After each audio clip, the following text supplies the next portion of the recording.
Stand up comedian Kunal Kamra की महाराष्ट्र के deputy CM Eknath Shinde पर गद्दार वाली टिप्पणी का मामला तूल पकड़ता ही जा रहा है। कामरा के एकनाथ शिंदे पर इस टिप्पणी के बाद शिंदे के समर्थक जहां पर कामरा ने परफॉर्म किया था वहां पहुंच जाते हैं, कुर्सियों को सर पर उठाकर पटक कर मारते हैं, डंडों से लाइटों को तोड़ देते हैं, पूरे थिएटर में तोड़फोड़ करते हैं, जिसकी वीडियो भी काफी वायरल हो रही है। और इसी वीडियो के साथ एक और वीडियो काफी वायरल हो रही है जिसमें अब शिंदे की जो तोड़फोड़ करने वाले समर्थक हैं उनसे सवाल पूछे जा रहे हैं, और सवाल ऐसे पूछे जा रहे हैं जिसका वो ठीक से जवाब भी नहीं दे पा रहे हैं। जहां एक तरफ 2014 के बाद ज्यादातर मीडिया वाले सत्ता की गोद में जाकर बैठ गए हैं, वहीं दूसरी तरफ कुछ ऐसे पत्रकार भी हैं जो सरकार से तोड़फोड़ करने वाले, हिंसा फैलाने वाले इन बीजेपी के साथी लोगों से सवाल पूछ रहे हैं, और सवाल ऐसे पूछ रहे हैं जिसका जवाब पूरा देश जानना चाहता है, क्योंकि महाराष्ट्र में बीजेपी की सरकार है और उसके साथी दल के नेता एकनाथ शिंदे के समर्थकों को लगता है कि उनकी सरकार है प्रदेश में तो वो कहीं भी जाकर तोड़फोड़ कर सकते हैं, वायलेंस कर सकते हैं, लेकिन उनको ये हिंसा करना भारी पड़ता हुआ दिखाई दे रहा है, क्योंकि वो निडरता से सवाल पूछने वाले पत्रकारों को जवाब नहीं दे पा रहे हैं। और हिंसा फैलाने वाले, धमकियां देने वाले लोगों से सवाल कोई और नहीं बल्कि वरिष्ठ पत्रकार राजदीप सरदेसाई पूछ रहे हैं, जो तोड़फोड़ में शामिल शिवसेना शिंदे के जो नेता हैं राहुल कनाल से कह रहे हैं कि आपको किसने ये अधिकार दिया कि आप कहीं जाकर तोड़फोड़ करो? क्या ऐसा शिवसेना के कानून में लिखा है इसलिए आप मनमर्जी कर रहे हैं? दरअसल stand up comedian Kunal Kamra ने महाराष्ट्र के डिप्टी सीएम एकनाथ शिंदे को लेकर फिल्म दिल तो पागल है के पॉपुलर गाने भोली से सूरत की टोन से मिलाकर एक गाना गाया था, जिसमें उन्होंने बिना एकनाथ शिंदे का नाम लिए उन्हें गद्दार कह दिया था, और यहीं से शुरू हुआ था सारा विवाद। शिवसेना शिंदे के नेता राहुल कनाल अपने समर्थकों के साथ उस थिएटर में पहुंच जाते हैं जहां कामरा ने गाना गाया था, परफॉर्म किया था, और वहां पर राहुल कनाल और उसके साथी लोग खूब तोड़फोड़ करते हैं, जितना हो सकता है उतना नुकसान पहुंचाते हैं। और इसी वीडियो के वायरल होने के बाद राजदीप सरदेसाई जैसे पत्रकारों ने राहुल कनाल को आड़े हाथों भी ले लिया है। इस मुद्दे पर डिबेट करने के लिए राहुल राजदीप के शो में शामिल हुए थे, और यहीं से राजदीप के सवालों का सिलसिला शुरू होता है।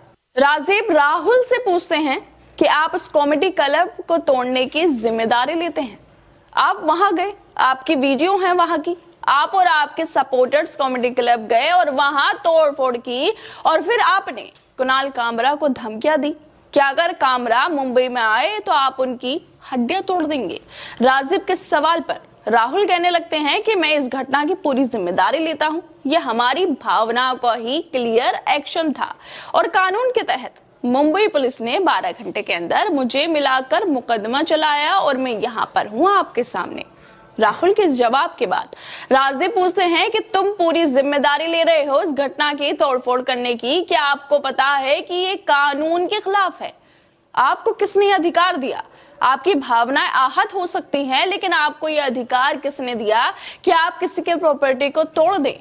दोस्तों, ये वो सवाल है जो हर किसी बीजेपी के नेता से, उसके साथी नेताओं से पूछा जाना चाहिए, क्योंकि देश में जो नफरत बढ़ रही है वो बीजेपी के नेताओं की प्रोपेगेंडा वाली राजनीति और नफरती भाषणों की वजह से ही बढ़ रही है।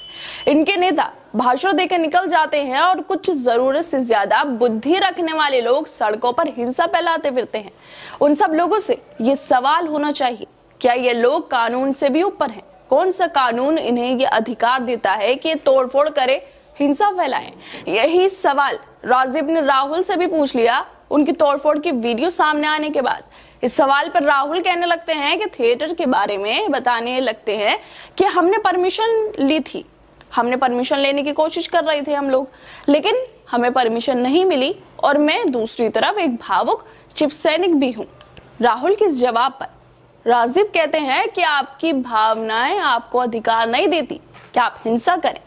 वीडियो में साफ दिख रहा है कि आप किसी की प्रॉपर्टी को तोड़ रहे हैं, क्या आप ऑनर को मुआवजा देंगे? जिस पर राहुल कहते हैं कि क्या ये लोग मेरे इमोशंस का भी मुआवजा देंगे? राहुल के जवाब के बाद राजदीप इन्हें लॉ एंड ऑर्डर सिखाते हुए पूछने लगते हैं कि आप किसी की प्रॉपर्टी को तोड़ रहे हैं, ये कौन से लॉ के अंदर आता है? क्या ये संविधान के अंदर आता है, या फिर शिवसेना का कोई कानून है उसके अंदर ऐसे एक्ट किए जा सकते हैं? जब राहुल कनाल से इस सवाल का जवाब नहीं बनता तो राहुल इधर उधर की बातें करते हुए कहने लगते हैं कि मैं पढ़ा लिखा हुआ इंसान हूं, मैंने ऑनर से बात की थी, लेकिन उन्होंने बोला कि जाकर कुणाल कामरा से बात कर लो। राजदीप फिर कहते हैं कि आपने कुणाल के खिलाफ एफआईआर क्यों नहीं की, आपने भावनाओं के आधार पर किसी के प्रॉपर्टी को तोड़ दिया, फिर तो भावनाओं के आधार पर देश में हिंसा होने लगेगी। नागपुर में औरंगजेब की कब्र से भावनाएं आहत हो जाती हैं तो वहां पर हिंसा होती है, और अब आपकी भावनाएं आहत हो गई तो आप तोड़फोड़ करने पहुंच गए।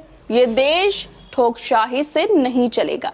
इन बीजेपी वालों से, उनके समर्थकों से और हिंसा फैलाने वालों से ऐसे ही सवाल पूछे जाने चाहिए जो राजदीप ने तोड़फोड़ करने वाले राहुल से पूछ लिए हैं। लेकिन अफसोस की बात तो यही है कि मीडिया वालों में इतनी हिम्मत नहीं बची है कि वो सत्ता से सवाल पूछ ले।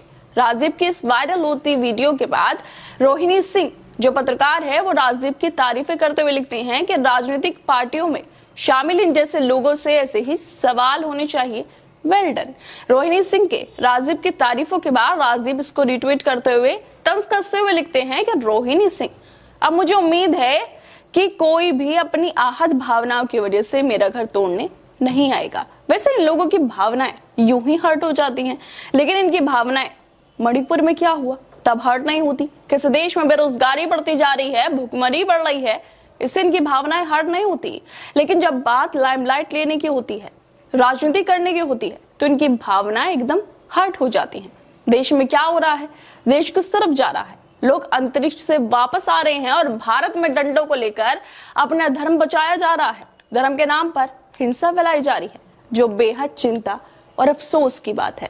खैर दोस्तों, आप लोग क्या लगता है इस वीडियो को लेकर, हमें अपनी राय जरूर दें और बाकी तमाम खबरों को देखने के लिए जुड़े रहिए हमारे साथ।